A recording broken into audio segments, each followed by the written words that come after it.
제가 간단하게 기도하고 시작하기로 하겠습니다. 지금도 살아계셔서 이 인류 역사를 주관하시고 또 저희들을 지키 사랑하시는 하나님 아버지 감사합니다. 이 시간 우리 캐나다 총신대학 모든 우리 학생들과 부족한 종이 함께 요한복음을 가지고 말씀을 나누고자 합니다. 시작부터 마칠 때까지 성령 하나님께서 우리의 마음을 주장해 주시고 지혜의 영으로 인도하여 주옵소서. 모든 시간을 주께 맡겨드리오니 주님 인도하여 주옵소서. 주 예수 그리스도 이름으로 기도합니다. 아멘. 아멘. 아멘. 반갑습니다. 예. 제가 한 가지 여쭤보고 싶은데, 여기 지금 들어온 우리 학생들은, 캐나다에 지금 있는 사람 학생이 대부분일까? 아니면 뭐 지금 전 세계적으로 다 이렇게 연락해서 들어오는 거예요?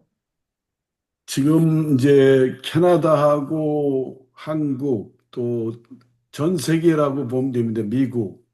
예, 아, 이렇게 예, 그렇군요. 예, 예, 글로벌로 예, 예, 예, 들어옵니다. 예. 반갑습니다. 예. 우선 제가, 아, 여러분들에게 세 개의 꼭지를 드렸는데, 여러분들이 되도록이면 그 프린트를 해서 이렇게 좀 봐주시면 좋겠고, 또 우리 허 총장이 금방 말씀했던 것처럼 저의 프로필은 여기 아마존 킨들에서 박유한 교수의 요한학 3부작 영국판 출판되다. 그 프린트에 거기 7쪽에 보면 1000명, 제 아우가 1000명이에요. 그리고 박요한, 구 박호용. 제가 이제 박호용이었는데 작년 3월에 제가 요한을 너무나 사랑하는 까닭에 이름을 요한으로 법적으로 완전히 개명을 했어요. 그래서 이제 그게 돼 있고 거기 그 양력과 경력, 그리고 이제 저의 주요 저서 나와 있고 8페이지 맨 끝에 보면 그 이투스 이렇게 에, 그죠? 물고기 이렇게 그려져 있어요. 거기 그 물고기 보게 되면 AJ, AB, AS라고 하는 밑에 이렇게 되어 있는데 그게 뭐냐면 Again Jesus, Again Bible, Again Spirit. 그러니까 다시 예수, 다시 성경, 다시 성령. 으로 이제 돌아가야 된다라고 하는 저의 그 모든 신학에 압축된 표현으로 지금 아자바스 선교회를 조직했고 지금 저는 또 선교사예요. 중국 선교사 10년 반을 다녀온 사람입니다. 그리고 저는 이제 뭐 신학을 하지만 신학이 교회 안에서 설교로 나와야 되고 또 이제 교회 담장 밖을 넘어가면 세상에 복음으로 증거되는 선교가 돼야 된다. 그러니까 이 모든 것의 결론은 선교 차원에서 하는 것이지 단지 그냥 신학적인 이론을 내가 많이 알고 있다. 그 신학적인 것을 이 사람들에게 전하고자 하는 것이 저의 목표가 아니고 저의 모든 목표의 끝은 복음을 전하는 건데 이제 제가 이제 구약 교수예요. 구약 전공한 사람이에요, 저는요. 그래서 이제 이 창세기 주석, 출애굽기 주석, 에스겔 주석을 비롯해서 세 권의 주석을 비롯해서 많은 구약의 제 이제 저서가 있어요. 그런데 하나님께서 이제 통전신학을 하라고 해가지고, 이 구약을 제대로 알려면 신약을 알아야 되고, 신약 학자들이 알아야 되는 게 구약을 제대로 알아야 신약이 되는 거예요. 그럼 요한복음 우리가 알려면 기본적으로 이제 구약을 잘 알아야 돼요. 근데 죄송한 얘기지만 신약의 요한복음을 전공한 아니면 요한계에 전공한 학자들이 구약을 잘 모른다는 거예요. 구약을 잘 모르니까 자기가 지금 최고로 자기는 전공 분야에서 나는 이 요한복음, 아니 요한계 잘한다 그러지만 해석에 많은 빗나감을 갖게 되는 거예요. 그 중에 대표적인 학자가 지난 세기 최고의 성서학자라고 일컬어지는 The Gospel of John이라는 요한복음 연구의 대가인 폴트만의 그 해석이 제 표현으로는 1장 1절부터 마지막까지 전부 빗나갔다라는 거예요. 그러면 이거는 굉장히 충격적인 얘기입니다. 그래서 오늘 강의하기 전에 제가 이제 이런 얘기를 먼저 하고 여러분들에게 말씀을 나누려고 합니다. 우리가 이제 어떤 얘기를 하려고 하면은 서로 간에 이제 이 오랜 그 친분 관계가 있어야 돼요. 그런데 그게 아닌 상태에서 어떤 말을 탁 던졌을 때에 사람들이 마음의 문을 닫습니다.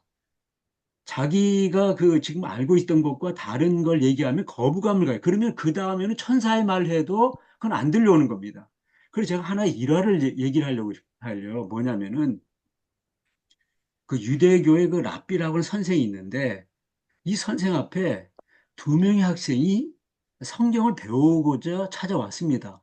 근데 A라는 학생은 성경을 한 번도 배운 적이 없어요. 모르는 거예요. 근데 B라는 학생은 1년 동안 성경을 배웠다라는 거예요. 그랬을 때 이 유대교 랍비 선생이 이런 말 해요. 성경을 전혀 모르는 A라는 학생에게는 너는 수업료로 1달러 내라. 그리고 이제 1년 동안 성경을 배웠다는 학생한테 너는 수업료를 2달러 내라. 그러니까 이 1년 동안 알고 있는 이 친구가 똑같이 내든지 아니면 나는 더 수업 줄여줄 줄 알았는데 두 배로 내라니까 왜 그렇습니까? 이렇게 질문합니다. 그러자 유대교 랍비가 이렇게 말합니다. 아무것도 성경을 모르는 학생은 지금부터 내가 말하는 거를 집어넣기만 하면 되는 거예요. 그 집어넣는 게 1달러라는 거예요. 근데 1년 동안 배웠다라고 하는 성경을 좀 안다고 하는 사람은 먼저 빼내는데 1달러. 그 다시 집어넣는데 1달러. 그러니까 2달러 내라는 거예요. 그러니까, 제가 지금 이제 이 신학 강의를 사람들이 하면서 제일 힘들어하는 게 성경을 백독을 했다든가 아니면 헬라어 히브리어를 갖다가 아주 빠삭하게 잘한다고 하는 사람들, 이런 사람 굉장히 힘듭니다. 왜냐하면 자기는 성경을 잘 안다라는 거예요. 또 신학 공부를 많이 했던 자기가 최고의 어떤 그 이 책의 전문가라고 하는 그런 사람들 앞에서 제가 이 성경을 신학을 강의할 때 굉장히 많은 그 어려움을 갖게 되는 까닭이 이전에 가지고 있던 것과 상당히 다른 이야기를 하게 되면 힘들어해지는 거죠. 그랬을 때 평가는 나중에 해도 좋으니까 먼저 마음을 열고 차분하게 한번 좀 들어봤으면 좋겠다라는 거를 먼저 말씀을 드리면서 오늘 강의를 시작하려고 합니다. 올해는 대단히 중요한 한 해예요. 2025년도는 해방 80주년을 맞습니다. 우리가 이제 모세가 나이 80에 이제 하나님의 부르심을 받잖아요. 그 이전까지 40년 동안은 자기가 애굽에서 왕자처럼 살다가 이제 민족에 대한 히브리 민족에 대한 어떤 이 민족적 의식을 가지고 이제 한번 뭔가를 해보려고 하다가 이 애굽 사람 죽이고 나서 이제 도망가 40년 동안 미디안 광야에서 이제 이 장인 어른의 양떼를 치다가 하나님께서 이제 부르셔서 80에 이제 예, 소명감 가지고 마지막 40년 동안 이스라엘을 인도하잖아요. 올해가 지금 80년이에요. 굉장히 중요한 의미를 가지고 있고요. 또 하나는 선교 140주년이에요. 그러니까 이제 알렌 원도우드 아펜셀러 이후에 이제 한국 선교가 이제 140주년이 됐는데 그동안 우리의 신학이라고 하는 것 한마디로 말하면 서구 신학의 이식 내지는 번안 신학 정도였다는 거죠. 그러니까 전 세계 신학이라고 하는 게 서구 신학이었어요. 그런데 이제 뭐 조금 여기저기서 이제 신학을 했지만은 우리나라는 뭐 7, 80년대 뭐 민중신학 이런 게 있지만은 이제 어떤 식으로 이제 이 지금 시대가 바뀌는 거 아니 서구에서 비서구로 라고 하는 측면에서 이제 우리 한국 신학이 이제 이 컬처, 한류 문화가 이제 지금 세계를 갖다가 이렇게 그 주도해 가는 어디 이런 시점에서 신학도 마찬가지라는 거예요.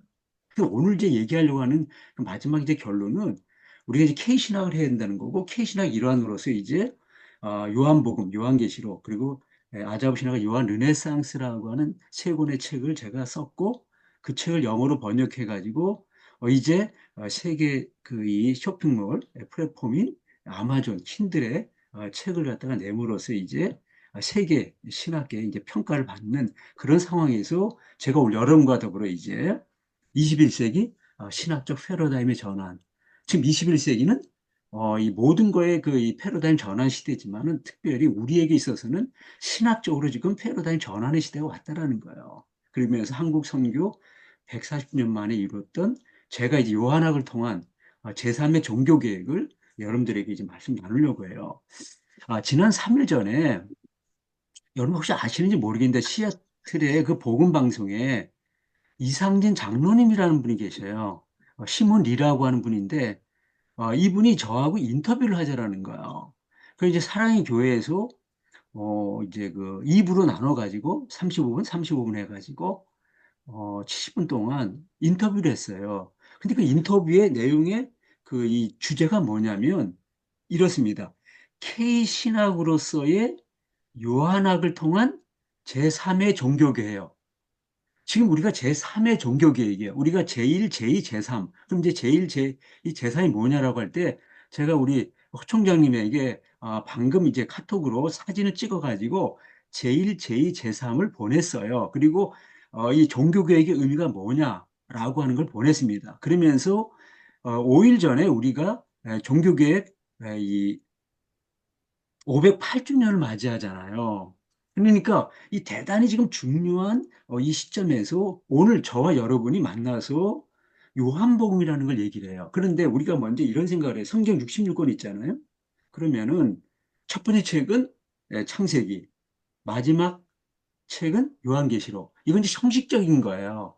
형식적으로 그렇다라는 거예요. 근데 내용적으로 볼 때는 마지막 책이 요한복음이에요. 그 까닭은 두 가지예요. 하나는 뭐냐면은 이 신학의 마지막은 삼위일체가 뭐냐라고 하는 거예요. 삼위일체. 그거를 이제 신학의 이렇게 기자들이 뭐 아버지와 아들과 성령이 이런 식의 세 분을 이렇게 쓰거나 뭐 그렇게 뭐 축도할 때 이렇게 하지만은 삼위일체에 대해서 가장 완벽하게 말한 책은 요한복음이에요. 그게 요한복음의 그 다락방 강화 13에서 17장 사이에 나오는 예수님이 돌아가기 바로 한두 시간 전에 마지막으로 내가 너희들에게 지금까지 비밀로 감춰뒀던 얘기를 하겠다. 그러면서 이제 거기서 성령 얘기를 해요. 이름으로써 이제 삼일체가 뭐냐라고 하는 걸 거기서 완성을 짓게 되는 거예요. 그래서 사실 요한복음의 마지막 결론은 다락방 강화에 있어요. 그리고 다락방 강화가 모두 사상의 끝이에요. 그걸 갖다가 이제 이 여러분들에게 그 나노 프린트물 캐나다 총신에 대한 이 14페이지에 되는 13페이지, 14페이지에 되는 꼭지에다가 이 다락방 강화가 왜 중요하냐라고 하는 것. 그리고 거기에는 동양과 서양의 모든 사상들을 갖다가 압축하면서 이제 요한복음 14장 6절 방금 여러분과 제가 첫 번째로 했던 그 예수께서 내가 곧 길이요 진리요 생명이니 요거를 갖다가 예수님 말함으로써 끝입니다. 요게요. 이게 성경을 이해하는 열쇠예요. 근데 이 말을 이해하려면 구약 창세기 출애굽기를 잘 알아야 돼요. 그래서 이제 그런 얘기들 그리고 왜 이 다락방 강화 끝인가 그런 얘기도 해서 한 꼭지로 이렇게 제가 모든 신학을 이렇게 정리를 했어요. 요걸요. 그래서 이제 시간이 오늘 이 뭐 어떤 3시간 동안에 어떻게 할지 모르겠는데 그리고 이제 요한계시록은 우리가 다음에 하도록 하고요.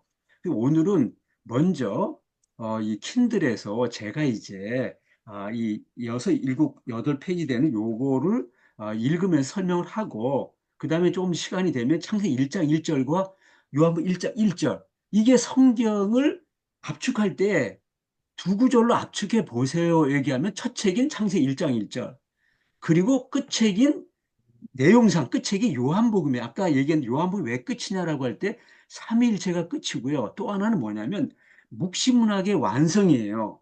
계시록이 묵시문학인데 지금 요한복음이 지금까지는 이 공간복음, 마테마가 누가와 같은 전기문학, 예수님의 일대기를 그린 전기문학으로 장르상 그렇게 알고 있었는데 요한복음 겉으로는 예수님의 일대기를 그린 책이지만은 내용상으로는 묵시문학이에요.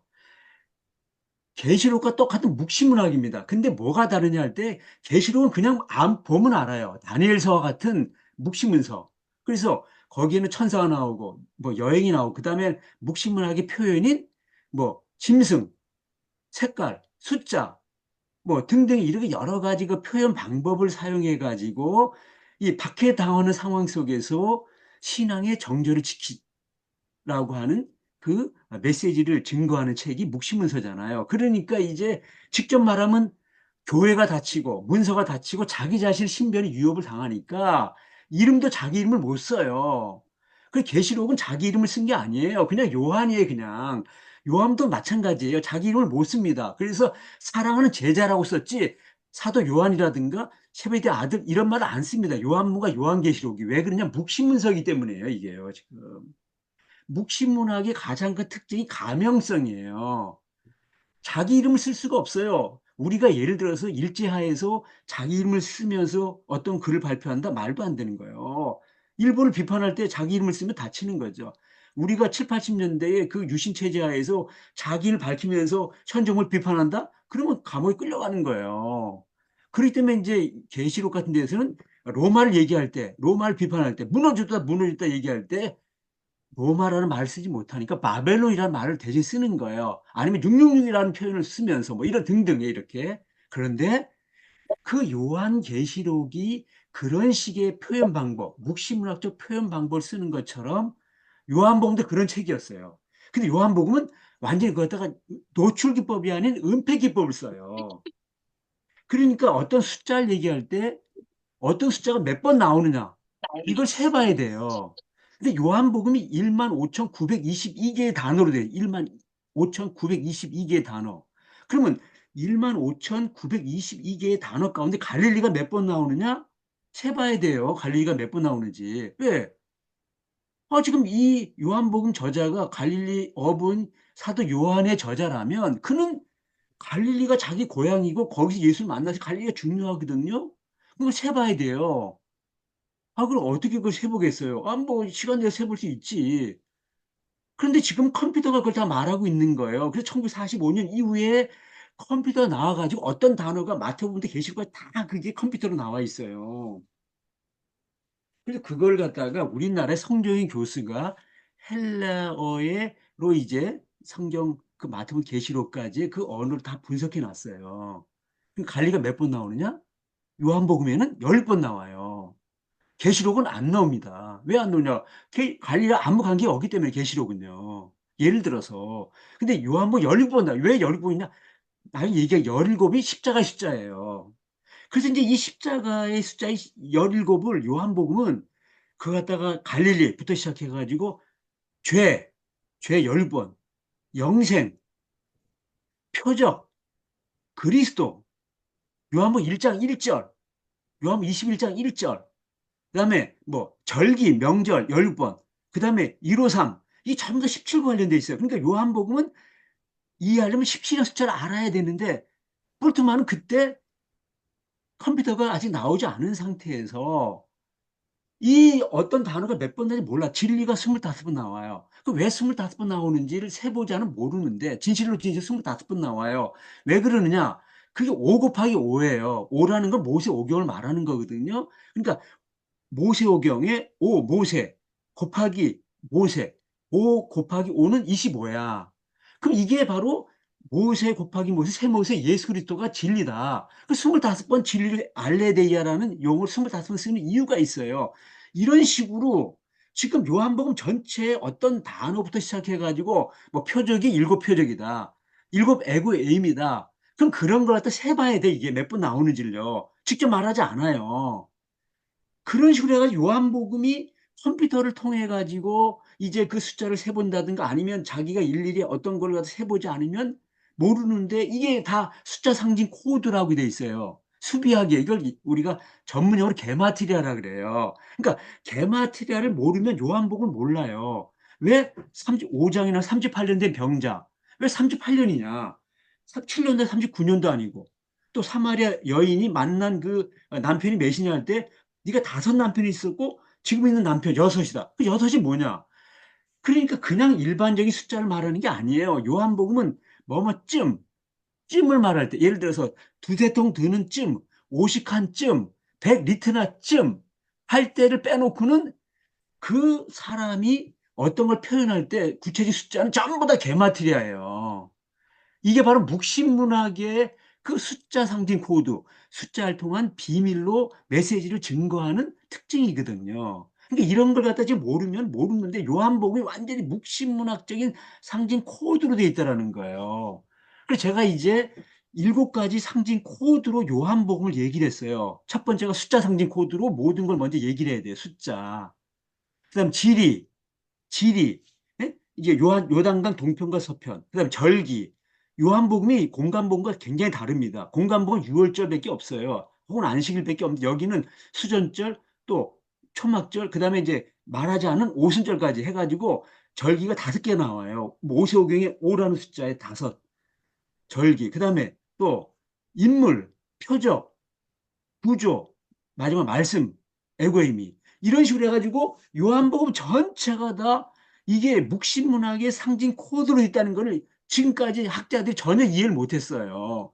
그래서 이제 이걸 갖다 하나님께서 저에게 계시로 이걸 깨닫게 해주고 연구하면서 요한복음이 완전히 지금까지 2000년 동안 우리가 알고 있는 것과 너무나 다른 그런 책이에요. 그러니까 요한복음 1장 1절이 왜 헬라어 17단으로 돼 있느냐? 십자가 숫자예요. 그러니까 지금 뭐냐? 태초에 말씀이 있었는데 이 말씀이 십자가에서 다 이루었다. 17. 딱 이렇게 쓰면서 끝이에요, 그게요. 그런데 그 1장 1절에 학자들이 그 하나님이 곧 말씀이다. 말씀 곧 하나님이다. 그때 그 하나님을 호 테오스라고 쓰는데 호라는 관사가 없어요. 그 왜 없느냐고 학자들이 그거 갖다가 연구하고 있다고. 이거는 로고스는 하나님보다 못한 존재다. 아니면 뭐 명사가 동사 앞에 나오게 되면 호를 빼도 된다. 뭐 이게 그게 아니고 호가 들어가면 18단어가 되는 거예요. 근데 그걸 갖다가 빼서 17으로 만드는 거. 그걸 어떻게 하느냐? 21장 1절 키아스무스 구조. 처음과 끝을 맞추면서 17이라는 숫자는 의도를 가지고 쓰지 않으면 안 나오는 숫자예요. 예를 들어 계시록 17이 없어요. 안 나와요. 왜? 이 사람은 또 달라요. 계시록은 다윗을 강조하는 책이기 때문에 14를 써요. 14. 28. 히브리어의 다윗이란 세 글자. 달렛, 바브, 달렛이 4, 6, 4예요. 그래서 14예요. 다윗의 숫자가요. 그래서 14, 내 28. 그 죽임당한 어린 양이 28번 나와요. 요한계시록에. 그리고 요한복 1장 1절.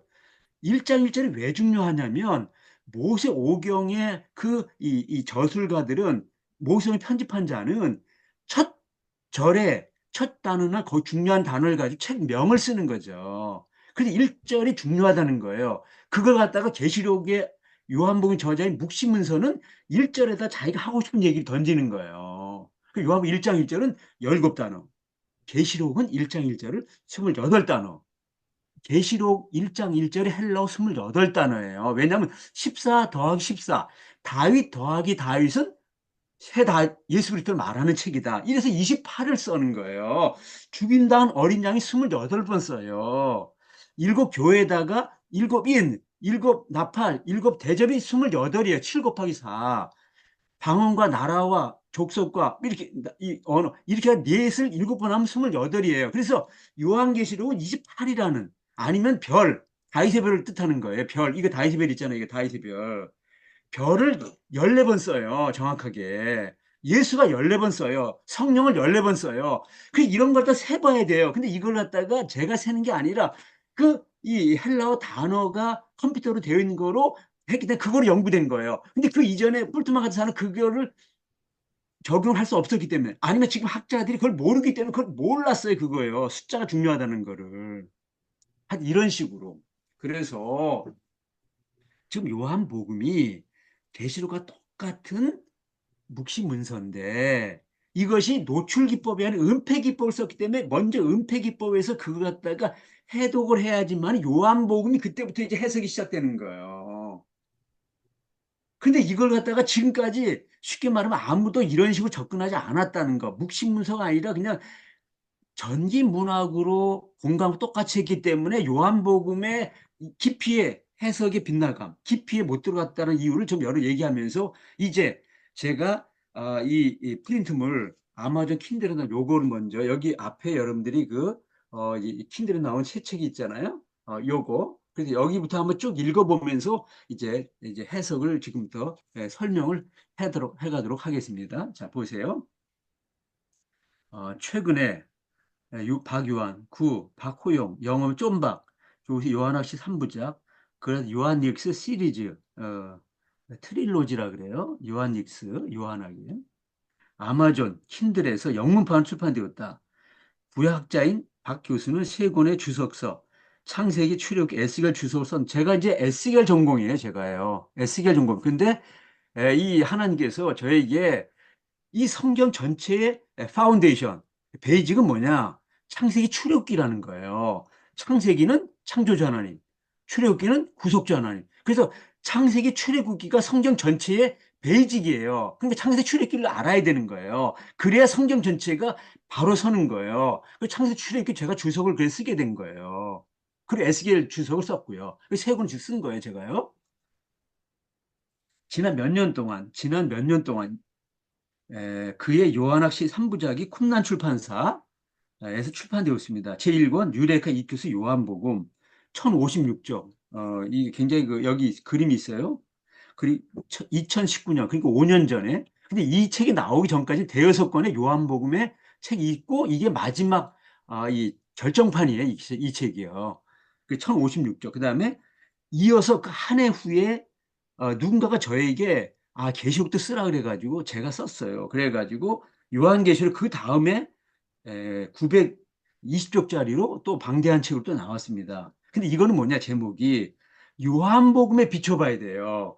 지금까지 요한복음은 요한계시록과 더불어. 근데 볼트만 같은 학자는 요한계시록 자체를 몰랐어요. 왜? 묵신문서를 싫어했어요. 지금 요한계시록의 이 학자들이 요한복음 잘 몰라요. 이 두 권이 요한이라는 이름의 이 같은 문헌인데 두 권을 비교하지 않으면 모르는 거예요. 왜 그러냐면 이게 지금 묵신문서로 왜 이걸 비교해야 되느냐. 그래야 구조가 어떤지, 문체가 어떤지, 숫자가 어떤지, 문체가 어떤지, 구약 인용이 어떤지, 외경, 유경 인용 어떤지, 장르가 어떤지, 저자가 어떤지 이게 다 비교해야지만 아는 거예요. 그래 마지막 결론은 전승이 다르다. 전승이라는 게 뭐냐면요. 우리는 지금까지 신학학자들이 신약을 연구할 때 주 1세기 작품이니까 신약 성서가 요한 공동체, 베드로 공동체, 바울 공동체 이런 공동체 안에서 이것이 어떻게 됐느냐를 따지고 있는데 그게 아니고 솔로몬 이후에 이스라엘 두 나라로 나눠졌어요. 우리나라 남북이 나눠지기 80년인데 주전 922년에 나눠져 가지고 예수님 당시가 1000년 동안 북쪽과 남쪽이 나눠진 나라로 왔어요. 북쪽은 이스라엘, 남쪽은 유다. 근데 북쪽에는 갈릴리 바다가 있어요. 남쪽은 예루살렘 성전이 있어요. 그런 속에서 이들이 1000년 동안 다른 문화 속에서 1000년 동안 철저함은 없을 뿐이지 다른 민족으로 이들이 살아왔어요. 그러니까 유대인과 사마리아 사람 원수지간입니다. 갈릴리는 변방이에요. 그러니까 완전히 지금 다른 두 민족이에요. 1000년 동안. 그러니까 억양도 다르고 생각, 이 사고, 문화가 달라요. 북쪽은 뭐냐면 북쪽은 모세 전통이에요. 출애굽 해방 전통이에요. 예언자 전통이에요. 북쪽 모세, 예언자, 해방 전통. 남쪽은 다윗이 예루살렘을 수도로 정하면서 다윗 솔로몬 성전 짓고 제사장 왕 전통이에요. 그러니까 이 지금 저자가 마태복음을 쓴 저자가 지금 남한국 사람이냐 아니 북한국 사람이냐 부터 시작해가지고 마가 누가 요한 바울 히브리서 그리고 마지막에 계시록의 저자가 남한국의 예루살렘의 다윗을 강조하는 전통 속에 있느냐. 이 사람이 지금 북왕국의 갈릴리의 바다의 자연과 더불어 북쪽은 자연이에요. 거긴요. 바다. 남쪽은 완전 도시의 사막이에요. 유다 땅은요. 이게 완전히 생각이 다릅니다. 바다라는 의미가 달라요. 완전히. 북쪽은 바다는 최고의 좋은 의미예요. 남쪽은 바다는 혼돈과 죽음의 세력이에요. 남쪽 유대 사람들은요. 그러니까 완전히 반대이기 때문에 이걸 알아야 왜 요한계시록에서 새하늘과 새 땅이 바다는 없어져야 되는지 바다 나쁘기 때문에 없어져야 돼요. 북왕국에서 말도 안 되는 거예요. 그거는요. 바다는 가장 중요한 이투스. 요한복음 저자가 자기가 말하고자 모두 이투스에 담아놔요. 저장 목적도 20장 31절 내가 이것을 기록하면 예수가 그리스도요. 하나님의 아들이요. 그민자의 생명을 주는 구주가 되고 그게 헬라어로 입투스예요. 그리고 마지막 결론은 모든 이 성경의 마지막 결론은 큰 물고기 153, 153을 알아야 돼요. 그걸 알려면 성경 창세기부터 마지막 다 알아야 돼요. 근데 여기에 지금 그걸 담아놨어요. 제가 그게 무슨 뜻인가를. 그게 17 곱하기 3 곱하기 3인데 17이 십자가 숫자고 3이 부활의 숫자예요. 그 십자가 부활을 알아야 성경 전체에 하나님이 인류의 비밀을 예수 그리스도. 근데 예수 그리스도를 구체적으로 얘기하면 십자가 부활로 죄의 문제와 죽음의 문제를 해결했다. 이것이 성경의 끝이에요. 그걸 말한 게 요한복음이고 그걸 말한 게 이토도 153이에요. 그러니까 우리가 지금 요한계시록을 전공한 학자들이 요한복음을 몰라요. 그런데 자기는 지금 최고의 학자라는 거예요. 그래서 제가 요한복음에 비추어 본 두 책을 갖다가 어떻게 제가 8개월 만에 썼어요. 요한계시록을요. 일생 동안 요한계시록을 연구해도 요한계 잘 모릅니다. 죄송한 얘기지만. 근데 어떻게 8개월만 썼느냐? 간단해요. 두 권 갖다 놓고 그냥 비교하면 되는 거예요. 비교요. 그리고 2개월 동안 편집해가지고 10개월 만에 책이 나왔어요. 그러니까 사람들이 그때 놀래버리는 거예요. 어떻게 장르의 문제를 위해서 그 다음에 이제 전승의 문제, 저자의 문제, 그 다음에 숫자의 문제, 그 다음에 이제 문체, 구조, 구약 인용, 외경 유경 문제. 그러니까 다 끝나는 거예요. 그냥 비교 딱 하는 거 놓고요. 그 제목이 요한복음에 비춰본 요한계시록이에요. 요한복음 모르면 요한계시록 모른다고 얘기를 해야 됩니다. 그래서 제 3권. 그런데 이제 이 두 권의 책이 너무 방대할 뿐만 아니라 각 주가 1,500개, 1,600개나 있어요. 그 일반 사람들 이걸 읽기 너무 힘들어. 그래서 제가 이제 본 헤럴드라고 하는 그 이제 전자신문 거기다 한 꼭지씩 해가지고 52주, 1년 동안 52주에 걸쳐가지고 읽었다가 이제 제가 칼럼으로 썼어요. 그 각주가 없는. 그 제가 어떻게 신학을 했고, 어떻게 통전 신학을 하게 되고, 어떻게 해서 아자부, 어게인 지주, 어게인 바이블을 하게 되고, 어떻게 구약교에서 신학을 하게 되고, 선교사가 되고, 뭐 이런 식으로 해가지고 쭉 이제 저의 모든 신학의 전체성을 요한학과 더불어 이걸 갖다가 이제 쓰고 마지막에 거기다가 성령에 관한 꼭지 하나 더 넣었어요. 그래가지고 이제 아자바스. 그래서 어게인, 지저스 어게인 바이블 아자부 신학에서 아자바스 운동으로 이게 신학으로 끝나는 게 아니라 이 한국교회 부흥 세계교회 선교의 부흥의 역사를 이루려면 어게인 스피릿이 있어야 된다는 거예요. 우리나라 1907년에 이 평양 대붕 운동처럼 이것은 단지 학문적인 거로 끝나지 않은 게 아니라 종교개혁의 그 이 이론적인 거는 학문적인 거지만은 이것이 이 선교적인 측면에서 어기 스피릿의 성령 역사가 있어야 된다 해가지고 아자바스 운동으로 시작하게 된 거고 아자 선교회를 제가 하게 된 거예요. 그런 얘기들을 써놓은 게 제 3권 아자부 신학과 요한 르네상스의 472조 약 반 정도 되는 책으로 작년도에 내면서 그때 이전까지 영어로 이걸 갖다가 번역을 하고 이걸 딱 번역 끝나자마자 작년 8월부터 이제 이걸 갖다 어떻게 책으로 잠깐 냈어요. 냈는데 영어로 냈는데 이걸 갖다 어떻게 이제 세계 신학에 낼까 하는 걸 1년 동안 이제 여기저기 저 하다가 아마존에 이게 연결이 돼 가면서 이제 아마존에 내 가지고 이번에 이게 출판됐다라는 걸 말씀을 드리는 거예요. 자, 그러면서 이제 다음 페이지 보도록 하죠.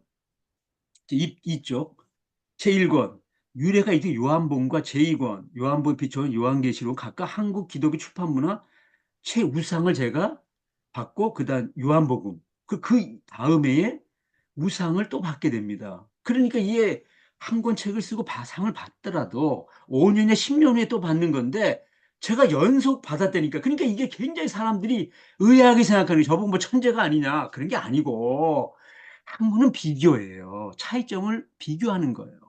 그 방법을 알아야 되는데 따로따로 하니까 모르는 거예요. 지금 우리가 한국 역사를 알려면 일본 역사를 알아야 돼요. 그래서 제가 이제 그런 책을 썼어요.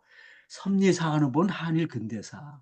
우리 한일 역사를, 우리는 한국 역사를 제대로 알려면 일본과 비교해 봐야 돼. 왜냐하면 우리가 100여 년 전에 일본이 나라 망했잖아요. 그럼 어떻게 망했는가? 일본은 그때 뭐 했고 한국은 뭐 했냐? 비교해가지고 쓴 책이 이제 1000페이지 넘는 하나님의 신화를 조선에 채우라는 책을 썼거든요. 근데 그걸 어떻게 썼느냐? 한국과 일본 역사 갖다 놓고 35년, 35년, 35년, 100원의 역사를 딱 비교가 딱 써가 딱 1000편 넘는 책으로 딱 내니까 사람들이 나보고 천재래요. 그게 아니고 학문의 방법을 알면 간단한 거예요. 1년 동안 다 쓸 수 있어요. 방법을 모르니까 지금 모르는 거예요. 앞으로는 모든 걸 할 때 두 가지를 비교해야 된다. 그래서 예를 들어서 지금 이 펜과 이 펜이 어떻게 어떤 키가 크냐 할 때 하나를 모르는 거예요. 두 개를 비교해봐야 길이를 알 수 있잖아요. 비교예요. 어떤 학자를 비교해봐야 그걸 알 수 있는 거예요. 그러니까 책도 지금 비교하는 거잖아요. 공간복음과 요한복음의 차이점, 요한복음과 요한계시록의 차이점, 구약과 신약의 차이점, 뭐 이런 식의 모든 걸 일반 역사와 이스라엘 역사의 차이점, 한국인과 일본인의 차이점, 남자와 여자의 차이점, 동양과 서양의 차이점, 뭐 이렇게 해가지고 모든 걸 전부 다 차이점으로 설명을 하는데 그걸 길게 얘기하면 안 돼요. 짧게 한마디로 얘기할 수 있어요. 그게 실력이에요. 그래서 제가 이제 이렇게 던져요. 한국인과 일본인의 차이점, 한국인은 도, 일본인은 힘. 이렇게 얘기를 해야지만이 거기서 이제 모든 한국의 일본인의 차이점이 쫙 나오는 거예요. 우리는 도니까 옳고 그름에 따지는 거예요. 그러니까 우리 분열의 모습을 보이는 민족이 되는 거예요. 분열. 옳은 걸 따지니까 틀리면 분열하는 거죠. 그 우리가 이렇게 에, 교파가 많은 것. 일본 사람이 왜 너희들은 이렇게 분열하냐? 맨날 싸우고 당장. 우리는 그것이 옳지 않으면 떠나는 거죠. 일본은 그게 아니에요. 힘이에요. 칼 앞에 사무라이. 무조건 강한 자, 약한 자에서 강한 자의 편에 쓰는 거예요. 그러니까 해결주의예요, 일본은. 집단주의예요. 그러니까 자민당이 정권 잡으면 안 바뀌는 거예요. 왜? 시민자 페이자 쓰지 않으면 죽는 거예요. 그러니까 일본인과 한국인의 차이점을 그런 식으로 한마디로 요약할 수 있어야 그게 실력이라는 의미를 갖게 된다는 거죠. 아무튼 그래서 이제 제 상고는 아마 제 신학과 요한 르네상스 지난 40년 동안 그의 신학 여정, 요한 문헌 연구하게 된 연유, 서구 신학에 대한 패러다임의 전환의 필요성, 그동안의 국내외 요한학 연구자들의 해석에 빗나간 것, 그 이유를 소상히 밝힌 저서예요. 이번에 아마존 킨들에 출판된 영문판 더 가스펠 오브 존과 레빌레이션은 각각 제1권 입수 요한복음과 제2권 요한기초본 요한계시록을 축약하여 번역한 저서이고 다음은 너무 방대하기 때문에 이게 600에서 500에서 600페이지 정도를 해야지 그 이상 넘으면 이게 출판이 안 돼요. 그래서 줄인 거예요. 그리고 아자브 테올로지아인데 좀 르네상스는 제3권을 완역하고 특별 부록으로 성령의 세 측면과 두 방향. 이게 대단히 중요한 겁니다. 근데 성령이 뭐냐라고 할 때 세 측면. 그러니까 성령의 얘기를 할 때 뭐냐면 은사의 측면. 또 하나는 품성의 측면을 바꾸는 굉장히 중요한 게 또 하나가 있어요. 뭐냐? 그리스도 측면이 있어요. 글쎄요. 근데 요거를 갖다 부흥사들은 성령을 얘기하면서 자기를 위한 for man이에요. for man. 자기를 위하여. 그게 아니고 for Christ를 가야 되는데 요게 안 되기 때문에 부흥사들이 나중에 다 빗나가는 거예요. 이 세, 요거, 측면. 그 두 방향. 인간의 방향이냐, 그리스도의 방향이냐. 그 그리스도의 방향을 동시에 알아야 되는 능력은 좋아. 부흥사들이 성령을 통해서 능력 해가지고 능력 행사했다. 근데 왜 성령을 주장하는 사람들이 거의 다 빗나갑니다. 왜냐하면 for Christ가 돼야 되는데 for man이 돼요. 그 요한복음은 그래서 성령이 하나님이다. 보이 성령. 그걸 했는데 사도행전적인 성령의 능력, 은사 이걸 강조하니까 요한복음이 말하는 하나님으로서의 성삼위 하나님으로서의 그리스도라고 하는 이 방향을 잃어버렸다는 거예요. 거기서 문제가 있다는 걸 논문 하나 써가지고 붙인 거예요. 그래가지고 이제 번역을 해가지고 세 권을 냈다는 겁니다. 요한학시 3부작이 영문판으로 세계 최고 온라인 쇼핑 플랫폼인 아마존에 출판되었다는 것은 그의 저서에 대한 한국 신학계의 평가를 넘어 세계 신학계에서 한국 학의 위상이 평가받는 자리가 되어서 의미한다. 요한학시 3부작 영문판 출판과 더불어 저자의 의도 및 신학적 역사 의미를 살펴보자. 저자는 신앙과 학문에 있어서 오늘의 자신은 하나님의 은혜와 사랑이 빚진 자라고 고백한다. 저자가 예수를 믿게 되고 오늘의 자리에 있게 된 것은 무엇보다 감의도 이 오토 디캠프 선교사 이분이 누구냐면 이분이 한국 기독교 방송 창설자입니다. 이분이 1954년 한국 전쟁 끝나고 나서 그 다음에 CBS 한국 방송을 창설했던 분이에요. 근데 이분이 저를 공부시켜줬어요. 중고등학교 때요. 근데 그런 얘기들을 제가 그동안은 거의 꺼내지 않았습니다. 근데 이제 지금 와서는 오늘의 내가 된 거는 그분의 그 사랑과 은혜 때문에 되었다는 걸 이제 밝히기 시작하게 돼요. 요즘 와서요. 그와 더불어 1884년부터 시작된 서구 선교사들의 헌신과 수고, 오늘의 한국 근대화. 선교사들 우리나라에 복음만 전한 교회만 세운 것이 아니에요. 그들이 먼저 교회와 선교하기 전에 먼저 근대화를 위해서 병원과 학교를 세웠어요. 그리고 교회를 세우고 그다음에 복음하는. 그래서 근대화를 그들이 이뤘다는 거예요, 먼저요. 한국교회 부흥을 가져왔으며 오늘날의 한국 신학은 한글 성경 번역을 먼저 했어요. 그래서 한글이 오늘 우리가 이걸 가지고 한강 작가가 노벨상을 타게 된 것도 이제 우리 한글이 이제 세계화가 되면서 또 우리가 성경이 한글 번역되면서 그동안 한자로 썼던 우리 민족이 이제 한글이 되면서 문맹에서 문명으로 바뀌게 되는 거죠. 서구 신학을 전수한 선교사들의 노고에서 그래서 많은 우리 학자들이 이제 서구에 가서 신학을 배워가지고 우리나라에 이제 신학이 이렇게 올라오게 된 거죠.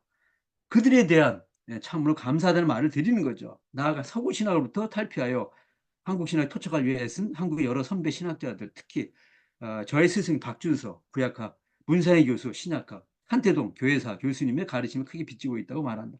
그러면 저자는 그동안 자신이 행한 신학 요즘 오늘날 요한학시 3부작을 낳게 된 계기와 의미를 세 가지로 이제 말한. 첫째로 21세기 신학적 패러다임의 전환 절실히 요청되고 있기 때문이다. 지난 2000년 동안 기독 역사는 거의 500년 단위로 분열과 개혁이 이뤘다. 여기서 500년이 대단히 중요합니다. 500년 정도의 시간이 흐르면은 신학적으로 패러다임의 전환이 필요한 거예요. 그건 역사의 어떤 흐름이거든요. 그래서 1세기, 주 1세기에 기독교가 이제 시작됐는데 1500년에 16세기죠. 이제 루터의 종교기 있었잖아요. 그런데 그 사이에 이제 500년 단위로 이게 나눠졌다라는 걸 지금 먼저 얘기를 하려고 해요. 이는 500년 단위로 신학이 패러다임 요청됨을 시사하는데 초대교회는 세 그룹, 셈계, 헬라계, 라틴계로 구성되었다는 거예요. 근데 주 한 500년 전후에 가지고 단성론을 주장한 셈계가 떨어져 나갑니다. 단성론 주장하면서 이제 떠나간 게 콥틱 기독교예요. 콥틱 기독교. 그리고 이제 500년이 지났을 때 1054년에 동방교회와 서방교회가 싸우다가 나눠져요. 그 동방교회가 나눠진 게 오수 척치, 동방정교회라고 하죠. 그 동방교회 떨어져 나갑니다. 이제 라틴계만 남았어요. 라틴계가 500년 후에 마틴 루터가 이제 이 라틴계 이 로만 캐톨릭이죠. 거기서 이제 프로테스탄트가 나눠지는 거예요. 그래 나눠 종교 개혁이 되는 거죠. 그리고 이제 종교가 1517년 이후에 500년이 지나면서 이제 그 사이에 이제 많은 신학적인 그런 이제 변동이 있었는데 500년 좀 돼야지만 이제 또 다른 신학적 패러다임의 변화가 요청되는 때가 바로 우리 때여서 지금이에요. 제가 이제 2012년에 이 천하제일 요한복음이라고는 905쪽짜리를 먼저 내고 지금 여러분이 말하는 이 유래가 요한복음 한 거의 100회 늘어났던 책. 지금 이제 19년에 썼지만은 7년 후에 제가 종교개혁 500년, 5년 전에 종교개혁 500주년 의미를 썼어요. 그리고 이제 세월이 지금 흘러서 500, 지금 8주년이 지금 된 거예요. 그리고 그 사이에 이제 종교개혁이 뭐냐라고 한 얘기를 제가 계속 얘기를 했습니다. 그 글로 쓰고요. 그리고 이제 오늘 여러분들에게 카톡으로 제2, 제3의 종교 얘기했는데 우리가 알아야 되는 거 두 가지. 빗나간 시각이 뭐냐면은 종교개혁하면 루터, 켈빈 찌빙글리에 의한 종교개혁이 제1의 종교개혁이다. 그 500년 지난 지금이 제2의 종교개혁이다라고 할 때 저는 그게 아니다라는 거예요. 모든 기독교의 기준은 예수 그리스도예요. 예수 그리스도가 제1의 종교개혁을 했다라는 거예요. 뭐냐면 모세 종교에서 예수의 종교로. 그게 기독교예요. 그 제1의 종교개혁 예수님이 했어요. 그리고 이제 제2의 종교개혁이 루터 칼빈 쯔빙글리가 이제 베드로의 종교. 그러니까 1세기 그 이제 기독교가 베드로가 반석이 돼가지고 설교할 때마다 3조 5천 명이 되는 교회가 시작됐거든요. 그리고 이제 세월이 흐르다가 교황 제도가 생기고 그러면서 교회와 교황을 강조했던 종교가 캐톨릭이에요. 회, 교황을 강조했던 게 베드로의 종교. 거기서 이제 바울의 종교. 바울 서신 로마서의 재발견을 통한 종교개혁. 그래서 베드로 종교 바울의 종교로 바뀐 것이 이제 제2의 루터의 종교개혁이에요. 이걸 다 바울 르네상스라 그래요. 그리고 지금 뭐냐? 바울의 종교에서 종교개혁의 모토가 아드폰테스예요. 근원으로 돌아가자. 근원은 루터나 바울이 아니에요. 근데 지금도 잘못된 그 시각이 뭐냐면 루터, 바울, 저기 켈빈으로 돌아가자라는 거예요. 아니에요. 바울, 루터, 켈빈이 아니라 그거의 아드폰테스 근원이 예수 그리스도로 돌아가자는 거예요. 그걸 제3의 종교개혁이에요. 그게 뭐냐? 바울 서신에서 복음서로. 왜 예수님은 글 쓴 게 없어요. 예수님에 대해 쓴 책이 사복음서예요. 사복음 돌아가자는 거. 그 중에 공간복음서를 넘어서 마지막 이 완성된 책이 요한복음이기 때문에 요한의 종교로 베드로의 종교에서 바울의 종교 제2, 제3 바울의 종교에서 요한의 종교로 돌아가자는 게 제3의 종교 계획이에요.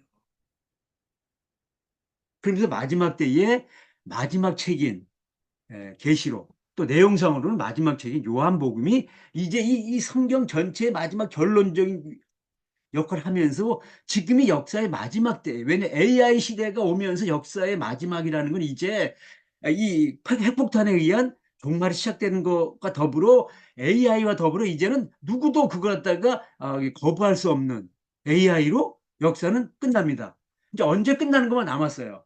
마지막 때에 하나님께서 우리 민족을 또 여러분들을 우리가 어떻게 쓸 거냐라고 하는 의미에 우리가 지금 여기에 지금 앉아 있다라는 거를 갖다가 이걸 통해서 지금 말하면서 왜 요한복음과 요한계시록이 중요한가, 왜 요한학이 중요한가라고 하는 거를 제3의 종교개혁인 요한학을 통해서 제3의 종교개혁이 시작되었다라고 하는 거를 제가 이제 인터뷰로 선언을 했고 이제 드디어 시작이 되었어요, 이제요. 자, 그래서 그 얘기를 조금씩 읽어보죠.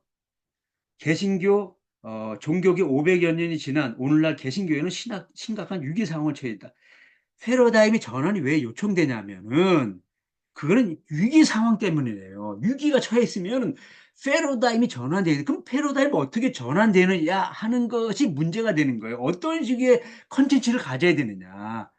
막연히 그냥 그래 위기 상황이야. 그래 패러다임 전환을 해야 돼. 그게 아니고 위기 상황은 패러다임이 지금 절실히 요청된다라는 거예요. 그럼 그거에서 콘텐츠가 있어야 된다는 걸 우리가 알아야 됩니다. 그런데 교회가 위기예요.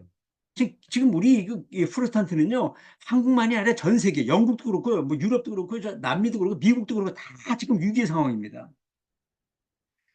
그런데 그 위기 상황은 두 가지에서 오는 거예요. 하나 도덕적 위기예요. 교회가 세상이 빛과 소금 역할을 못하는 그래서 땅에 이 짓밟히는 우리 교회가 지금 얼마나 세상 사람들에게 지금 저기 뭐 개독교라는 이름까지 들먹이면서 우리가 지금 비판을 받고 있어요. 이 도덕 위기예요 지금요. 목사들이 얼마나 지금 부정적인 모습의 삶의 모습을 보여주고 있어요. 그러니까 이게 아니다라는 거잖아요. 이게 두 번째 뭐 신학적 위기예요. 그런데 이 도덕 위기가 더 심각한 거는 신학 위기다. 왜냐하면 도덕 위기는 어느 시대에 있어요. 그는요. 지금 신학이 지금 패러다임 전환이 된다는 거예요. 그래서 바울의 신학에서 요한의 신학으로 바뀌어야 된다는 걸 말하는 이유는 이러이러하다. 그걸 지금 말하고자 하는 거야. 오늘 21세기 기독교회는 새로운 신학적 패러다임 전환이 요청되고 있다. 루터에 의한 개신교 종교교육은 바울 서신이 로마서의 재발기 동안 바울 르네상스였다. 그런데 종교 개혁의 모토가 아드폰테스 즉 근으로 돌아가자는 구호처럼 기독교의 근원은 바울이 하는 예수이며 그런 의미에서 바울에서 예수로 바울 서신 로마 복음서로의 요청입니다. 이를 위해 저자가 외친 구호가 아자부 즉 다시 예수 다시 성경이다. 보다 구체적으로 말하면 바울 루터의 신학 즉 십자가 신학에서 요한의 부활의 신학이다. 이걸 뭘 말하냐면요. 부활과 십자가는요 손에 손등과 손바닥처럼 양면 같이 있는 거예요. 같이 있어요. 그러니까 십자가 얘기는 거기 완전 부활이 있는 건데 정면에 나오는 십자가만 얘기하니까 부활이 드러나지 않았어요. 근데 요한복음은 십자가 부활을 동시에 얘기하는데 예수가 이르시되 나는 부활의 생명이다. 그래서 부활이라는 걸 갖다 놓고 십자가가 두 가지가 있어요. 십자가가 두 가지가 있다니 무슨 말일까? 예수가 진 십자가가 있고 예수님이 제자들에게 너희가 져야 될 십자가가 있다. 제자가 져야 될 십자가가 있는 거예요. 주님의 십자가 나도 지고 십자가 두 가지가 있어요. 근데 이 주님이 십자가를 지는 것, 제자가 십자가를 질 수 있는 것은 뭐냐? 부활이 있어야 십자가 질 수 있는 거예요. 부활이 되어야 십자가가 복음이 되는 거예요. 만약에 부활이 없는 상태 십자가는 뭐예요? 옆에 있는 강도처럼 그거는 충막범의 강도의 죽음과 똑같은 거예요. 일반적인 죽음과 똑같은 거예요. 지금 바울이 말하는 십자가는 부활을 전제로 하는 거지. 십자가 복음인 것은 부활을 전제로 하는 거지. 부활이 없는 십자가는 일반적 죽음과 똑같은 거예요. 그건 아무 의미가 없는 거예요. 그런데 십자가만 앞에 내세우니까 부활이 안 보이는 거라. 우리 고린도서 15장에 보면 부활장이 있잖아요. 바울은 부활을 통해서 예수 그리스도 십자가를 알게 된 거거든요. 담도상에서. 그런데 표면적으로는 십자가를 강조하다가 부활이 없어졌어요. 지금 500년 동안에 기독교가. 그러면 부활주의를 보세요. 40일 동안 십자가 고난 얘기하다가 부활 하루 끝나면 끝이에요. 부활 얘기 안 합니다. 교회에서 매 십자가 얘기만 해요. 지금도. 그 요한복음 보세요. 나는 부활의 생명이니 나를 민자는 죽어서 예수님 나는 십자가의 죽음이니 이렇게 얘기하지 않았습니다.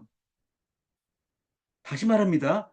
예수님 말씀하기를 나는 부활이요 생명이라 말했지 나는 십자가요 죽음이니 나를 믿는 자는 죽어도 살겠고 이렇게 말하지 않았다는 거예요. 그러면서 뭐냐면 이 11장에 부활장이에요. 나서 부활장 옆에는 항상 십자가의 장이 옆에 같이 따라다녀요.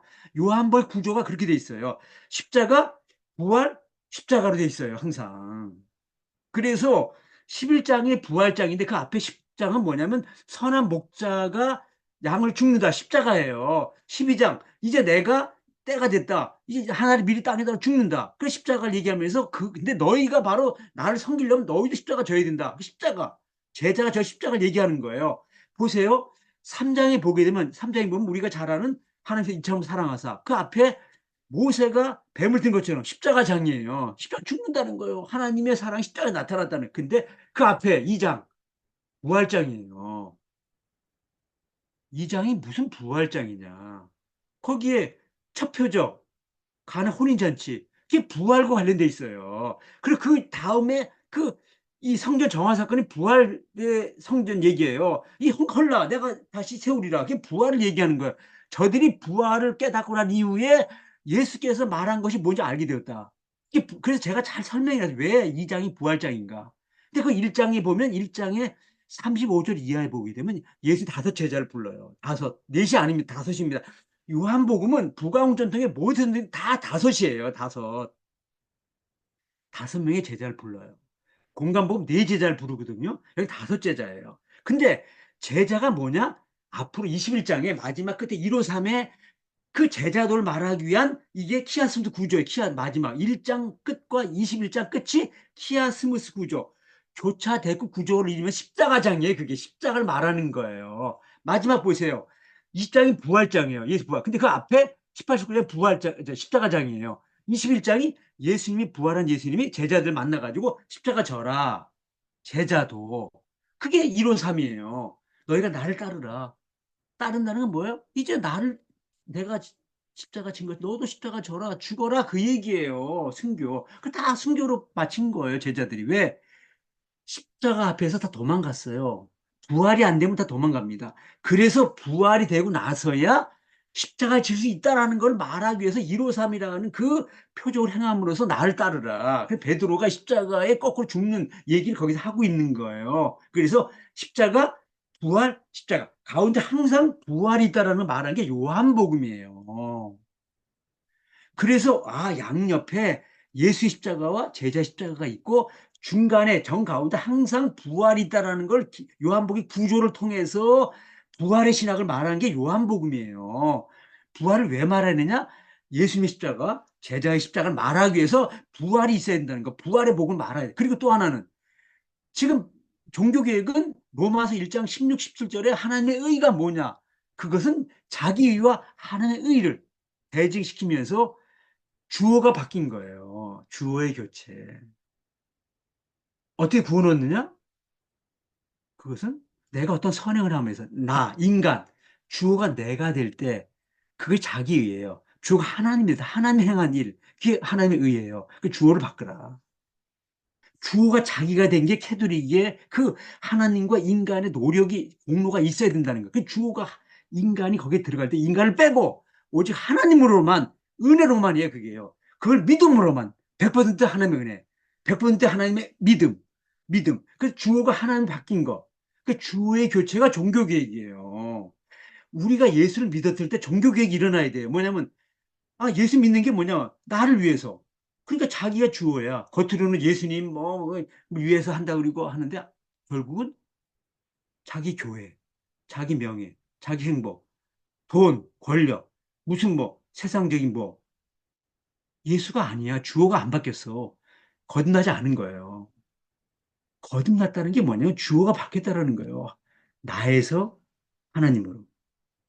인간 나에서 하나님으로. 주어의 교체. 이게 바로 종교개혁이에요. 그래서 하나님의 의가 뭐냐라고 하는 걸 이제 깨달으면서 종교가 됐는데 여기서 중요한 건 하나님의 의는 구원의 문제예요. 개인 차원의 문제예요. 근데 예수님은 주어가 말씀 선포 핵심이 하나님의 나라예요. 하나님의 세상 다스림 해가지고 이 개인적 법률적 차원의 하나님의 의가 포괄적 보편적 의미에서 하나님의 나라로 바뀌어야 된다는 거예요. 그게 돼야 좀 세상을 구원하러 온 거지 개인 선교 차원에서 복음 전하기 위한 개인의 차원을 넘어서야 된다는 걸 말하기 위해서 다시 예수께로 돌아가야 되고 하나님 나라로 돌아가야 된다는 것을 지금 패러다임 전환을 통해서 말하고자 하는 것이 바로 사복음서가 말하는 거예요. 요한복음은 기독교 사상 측면에서 신구약 전체 60년 마무리 짓는 마지막 결정체이다. 그 노름마치다. 남사등패가 이제 많은 그 아마추어 아니면 부족한 사람들이 막 이제 춤을 추다가 최고 고수가 나와가지고 딱 이제 자기의 이 춤을 또 이 모든 행동을 끝내면 그거로 이제 모든 행사는 끝나는 거죠. 그걸 노름이 마쳤다 해서 노름 마치라고 그래요. 요한복음이 성경 66권의 노름 마치 끝입니다. 그 삼위일체 관점에서 또 묵시문학적 관점에서 사상적 관점에서 요한복음이 끝이라는 거예요. 그래서 그런 것들에 대해서 제가 이제 요번 학기 마치면 내년 2월 말 새학기 3월 전까지 제가 이제 하나님의 최후 비밀 어, 다락원 강화, 요한복음 13장, 17장, 그걸 통해 가지고 그 원시 문명부터 시작해 가지고 저 수메르, 우리 동인 문명 그렇게 해 가지고 올 여기까지 온 그 예수님이 이 사상사의 끝이다라는 거를 제가 책으로 좀 쓸 준비를 좀 하고 있어요. 그게 아시고 이제 그때 한번 뵙기로 하죠, 다시. 그 가장 적합한 종교개혁의 텍스트다. 나아가 요한이라는 이름으로 된 요한문은 특히 신구약의 마지막 제 요한계시록은 요한문 이해하기 위한 짝으로서 중요한 기능, 묵시물의 측면에서 따라서 요한문헌의 재발견을 통한 요한학의 이를 일컬어 저자는 르네상스라 말한다. 둘째로 서구 신학의 성서 해석의 빗나감 때문이다. 본래 신앙을 기반으로 한 헤브라이즘 문서의 성경은 서구로 전파되면서 이성을 기반으로 한 헬레니즘으로 결합된 의미의 변화가 있다. 그래서 폴트만의 굉장히 큰 문제는 요한복음이 헬라어 백이 쓰여졌다. 그런데 그가 1921년부터 20년 동안 걸쳐가 쓴 요한복음이 1941년에 나왔어요. 근데 6년 후에 쿰란 문서가 발견됐어요. 쿰란 문서가 발견된 게 신학적으로 왜 중요하냐면 쿰란 문서가 요한복음과 굉장히 사상적으로 유사한 거예요. 그래서 쿰란 문서는 유대교, 헤브라이즘, 구약적 모습을 띠고 있어요. 헬레니즘하고는 다른 거예요. 그래서 요한복음과 지금 이 세례 요한이 SNF파 쿰란과 관련된 사람이고 그 쿰란의 이 쿰란 문서 그 제자인 그 세례 요한의 제자가 사도 요한이라는 것. 그래서 요한복음은 굉장히 쿰란 문서와 유사성이 있다라는 것이 학문적으로 밝혀졌어요. 그러니까 폴트만의 헬라적 배경화에 요한복음은 빗나갔다는 것을 지금 얘기하는 거야. 더욱이 성경을 교리를 변증하기 위한 증빙 본문, 프루프 텍스트로 사용한 교의학에서 성서 신학으로 독립시킨 1787년 프랑스 혁명 2년 전에 가블로라는 사람이 이 교의학이라 지금 말 조직 신학이에요. 조직 신학이 성서 신학을 독립시켰어요. 근데 독립시킨 건 좋은데 그 다음에 이것이 구약하고 신약 나눠진 여기서 불행이 시작되는 거예요. 성경은 요한복음 35장 39절 너희가 성경을 영성교회 성경을 참고 이 성경 곧 내게 대하여 예수 그리스도를 말하는 한 권의 책이에요. 근데 이게 둘로 나눠주면서 구약과 교수는 신약을 몰랐대고 신약이 구약을 몰랐대고 아니면 예수 그리스도의 관계 쓰지 않았기 때문에 구약과 교수들은 예수 그리스도의 모습이 심해졌고 신약하고 구약을 모르기 때문에 뿌리를 모르기 때문에 엉뚱한 해석을 하는 거예요. 신구약을 한 권의 책으로 연구돼야 되는데 이걸 통전신학이라고 그래요. 이걸요. 이게 포스트 모더니즘의 융합의 의미를 가져야 힘이 생기는 거예요. 파셜 부분적인 거로 떠드는 건 전부 다 빗나가는 거예요. 동시에 얘기해요. 그래서 요한복음 요한계시 왜 비교해야 되느냐? 같이 해줘야만이 해석이 빗나가지 않는다. 근데 뿔트만의 요한복음은 계시록을 전혀 몰랐기 때문에 완전히 빗나갔다는 거예요. 다른 학자도 마찬가지고요. 그래서 구약 신학과 신약 분리 이 두 가지는 결정적인 문제를 한다. 하나는 신구약 성경은 하나님의 최고 비밀 고린도 2장 2절 하나님의 최고 비밀은 예수 그리스도 안에 지혜와 지식에 모두가 담겨 있다. 아 굉장히 중요한 골로새서 2장 2절로 3절 이게 핵심입니다. 이게 핵심. 그걸 다른 말로 요한복음 5장 39절 예수 그리스도를 말한 한 권의 책인데 요한복음 5장 39절인데 둘로 나누어짐으로써 예수의 중심성, 크리스토 센트리가 심해졌다는 점이에요. 또 하나는 성경의 통전성이 무너짐으로 인해 성경의 권위, 성경의 파워가 약화되고 신구약 문서 해석의 빗나감을 초래했다는 거예요. 그 대표적인 예가 지난 세기 요한복음 연구의 권위자인 풀트만의 The Gospel of John 1941년 그의 요한복음 해석이 철저히 빗나갔음을 세 가지 무지에서 빗나갔다. 1. 신학자 풀트만은 구약성서에 대한 무지로 인해 요한복음을 헬라적 복음서로 취급하면서 요한복음이 얼마나 구약성서에 기초한 헤브라임적 복음서인가를 제대로 인식하지 못했다. 가령 일곱 에고임의 용법은 성막이 일곱 기구에 해당된다. 자, 한번 이것부터 얘기해 볼게요. 요한복음에서 에고이미 할 때 나는 생명의 떡이다. 나는 세상의 빛이다. 나는 양의 문이다. 나는 선한 목자다. 나는 부활의 생명이다. 나는 그 이제 마지막에 포도주 나는 포도나무 너희는 가지다. 이런 얘기가 다 일곱 개가 있어요. 근데 일곱 개는 막연한 얘기를 하는 게 아니에요. 그걸 합치면 바로 성막, 성전의 일곱 기구, 성막문, 번제단, 물두멍, 메노라, 이거 메노라죠, 메노라, 등잔대, 그 다음에 떡상, 분향단, 마지막 지성소의 덕계. 일곱 개를 하나씩 하나씩 말하는 거예요. 떡상, 나는 생명이 있다, 떡상. 난 세상의 빛이다, 메노라. 근데 이거 갖다 제대로 이해를 못했어요. 아까 우리가 14장 6절이 뭐냐면 내가 곧 길이요 제일 생명인데 길, 곧 진리와 생명, 그 뜻이에요. 그게 뭐냐 분향단을 말하는 거예요. 분향단이 뭐냐면 성소와 지성소 사이에 딱 걸쳐 있는데 그게 바로 십자가의 의미 속에 이게 휘장으로 막혀 있기 때문에 그걸 열려면 십자가가 딱 붙어 있어야 열리는 거예요. 바로 십자가가 분향된 역할을 하면서 성소와 지성소를 열면서 덮개 속에 우리가 들어갈 수 있는 문을 열어온 게 예수님이에요.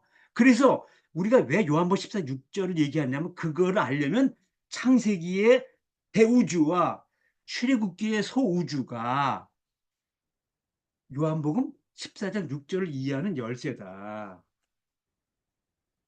그래서 그거를 여러분들에게 말하고자 한 게 그, 이, 어, 이 캐나다 총신 그 프린트물에 여기 5페이지 보면 여기 보이니 모르겠는데 이게 보이 5페이지 여기 5페이지 보면 여기 제가 그림을 하나 그려놨어요. 이렇게 5페이지 캐나다 총신 거기 5페이지 보면 그림 그려놨거든요. 이 그림을 이해하려면 요한복음 14장 6절을 알아야 이 그림이 나오고 이 그림이 성경 전체 마지막 끝이에요. 이 모든 사상의 끝을 예수께서 내가 그 길이다. 내가 진리와 생명이다. 이걸 갖다 인류 역사상 누구도 이렇게 표현한 적이 없어요. 근데 요한복음에서 그걸 말하려면 일곱 에고의 의미를 알아야 돼요. 자, 그거 거기 해놔두고 요한복음 1장 1절부터 빗나갔다는 게 뭐냐면 태초에 그 갖다가 지금 이 요한복음 저자는요. 그 당시에 우리가 히브리어로 성경 읽는 게 아니고 마소레 텍스트라고 그러는데 마소레 텍스트 읽지 않고 70인역 70인역 셉타진토로 읽었어요. 셉타진타의 1장 1절이 뭐냐면 창세기 엔아르케예요. 창 1장이 따온 거예요. 그 다음에 말씀이 그게 뭐냐면 70인역의 신명기 1장 1절의 핫데바림 헬라어 이 히브리어로 헬라어 70인역이 뭐냐면 호이 로고이 그러니까 말씀이라는 그것이 뭐냐 모세의 말씀이다. 모세의 말. 근데 그게 설교니까 복수예요. 세 번의 설교. 신명기는 세 번의 설교. 모세가 모압 평지에서 행한 세 번의 설교예요. 그러니까 복수예요. 그거를 갖다가 예수님 말씀이 그걸 따와가지고 단수로, 예수 단수니까, 호이, 로고이를 로고스로 따온 거예요. 그러니까 뭐 태초에 모세오경이 있었다 그 얘기예요. 모세오경의 첫 책과 모세오경의 끝에 태초에 토라가 있었다. 그 뜻이에요. 그게 구약이에요. 태초에 모세오경 구약이 있었다. 태초에 토라가 있었다. 그 토라를 예수님 십자가에서 다 이뤘다. 17. 17이 무슨 뜻이냐면 이 세로축과 가로축이에요. 세로가 구약이고요. 구약이 말 가로축이 신약이에요. 제가 있잖아요. 여러분들이 진짜 죄송한 얘기인데 성경이 문자로 돼 있어요. 우리가 설교를 해요. 이건 전부 다 우리가 음성 언어예요. 문자 언어예요. 근데 두 가지가 더 알아야 돼요. 근데 우리가 그렇게 신학을 하지 않았어요. 그림이 있어요, 성경에. 그림. 또 하나는 숫자가 있어요. 그럼 마지막 다섯 번째 언어가 행동이 있어요. 예언자적 행동. 근데 그걸 빼고 그림과 숫자를 알아야 돼요. 이거를 지금까지 학문적으로 성경을 접근할 때 이걸 모르면요, 제 강의를 못 알아들어요. 제가 이렇게 얘기를 해요. 성경에 이걸 갖다가 그림 언어로 쉽게 알려면 네 가지 그림이 있어요. 구약에 두 가지가 있는데 뭐냐면 다윗의 별과 메노라. 다윗의 별과 메노라 이거 요거. 그리고 신약은 십자가와 이투스. 이 네 개의 그림, 이 네 개의 그림으로 성경 전체를 다가 제가 설명을 해요. 그림. 그 다음에 숫자를 알아야 돼요. 7. 7이 뭐냐면 이 메노라가 이게 일곱 등잔이 있고요. 다이세벨이 삼각형 역상의 가운데 하나에 7이에요. 이게 숫자 7이에요. 7을 알아야 돼요. 그리고 십자가가 17이에요. 왜 17이냐면 이게 구약이고요. 세로축이. 가로축이 신약인데 이게 뭐냐면 구약의 율법, 십계명. 그 10이에요. 그 대표적 숫자가. 7이 뭐냐면 일곱 교회, 일곱 숫자, 일곱 제자. 그래서 이 럭키 세븐 해가지고 7이 은혜 숫자예요. 그러니까 율법의 숫자 10과 은혜 숫자 7 해가 17이에요. 그 17이라는 거를 요한복음이 숫자로 완성을 줘요. 계시록은 아직 완성이 안 됐어요. 아까 우리가 왜 요한복음이 성경 전체 끝이냐라는 거를 알려면 숫자 17이 끝이에요. 이걸 알아야 되는데 17을 몰랐기 때문인데 요한복음 1장 1절이 자기가 이제 예수님 십자가로 구약 성서를 다 이뤘다. 그래서 1장 1절을 17단어로 딱 그거 갖다가 쓰는 거예요. 근데 여기서 로고스를 헬라 철학에서 말하는 가장 중요한 개념이다.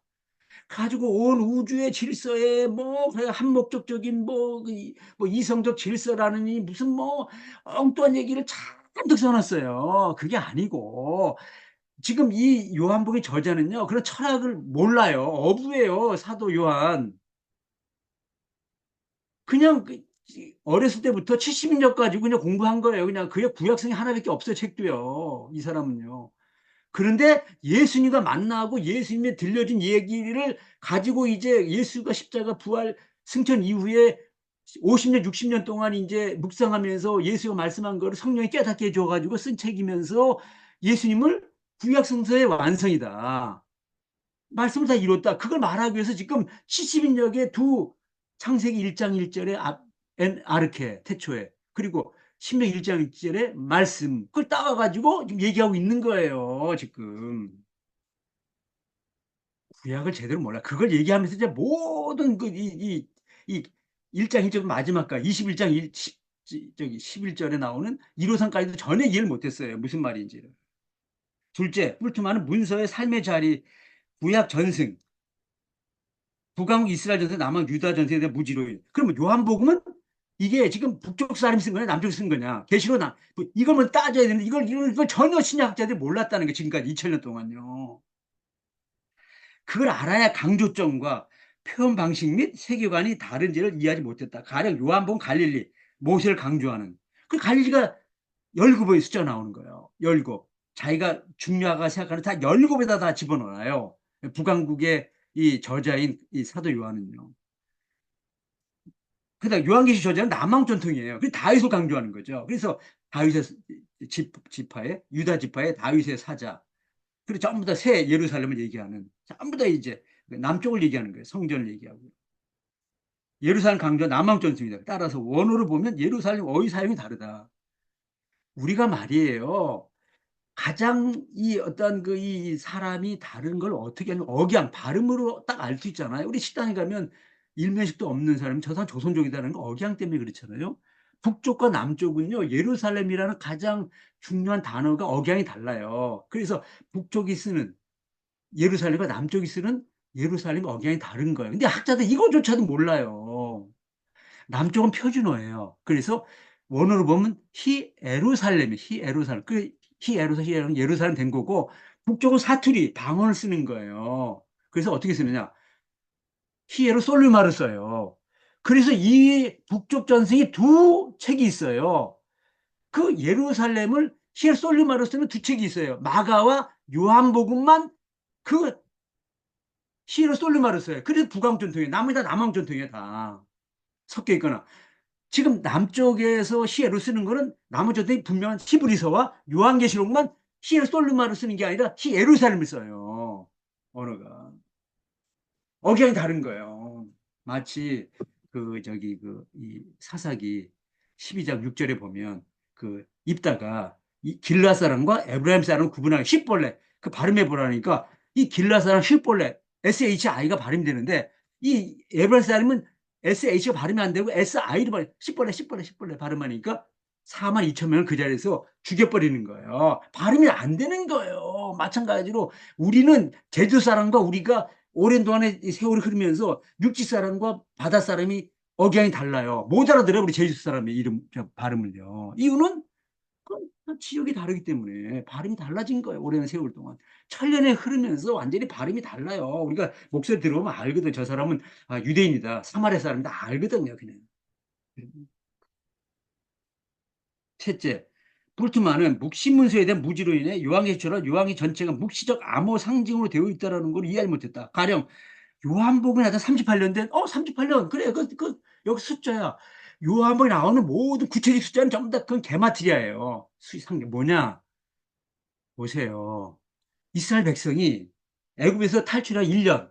그리고 이제 가드 바네아에서 예수님, 모세가 이제 정탐해 봐라. 가나안 땅. 근데 갔다 왔어. 근데 저들이 우리가 도대체 거기는 응?